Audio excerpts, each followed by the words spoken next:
Елде хезмәт күрсәтә торган интернет, телефон, телевидение күрсәтә торган оешма.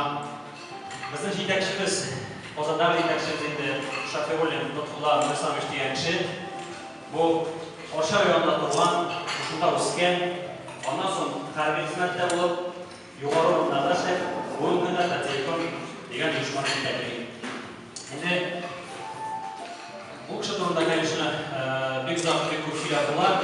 Чөнки мен инде уйлыйм, һәркемдә даже иртә белән торганда да нинди изгелек эшләп була икән дип уяна торгандыр дип.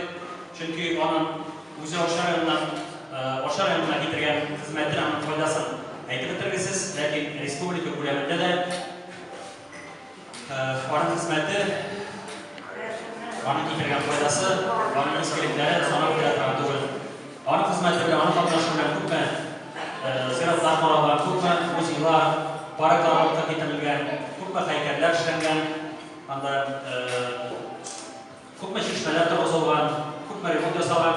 Бүгенге көндә аның контролендә бик күп чишмәләр сакланыла һәм карап торулар дип әйтергә кирәк.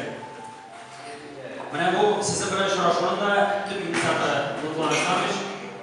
Biz indi aның bu fikrin күтәреп алдык. Шуңа күрә хороший шуңа булмасын, хороший рашуна булмасын дип кичкенә генә концерт программасы әзерләп килдек.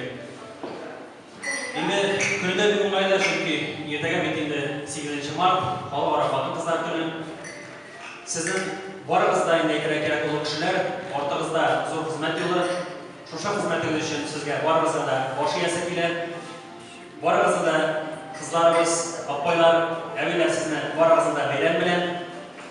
Иң мөһиме сезгә сәламәтлек телим инде. Калган гомерегезне сәламәт килеш яшәп үткәрергә язсын. Әгәр дә шушы очрашу белән сезнең күңелегезне кичкенә генә баскычка без күтәрә алсак, шуңа бик шат булыр идек. Бәйрәм белән барыгызны да рәхмәт.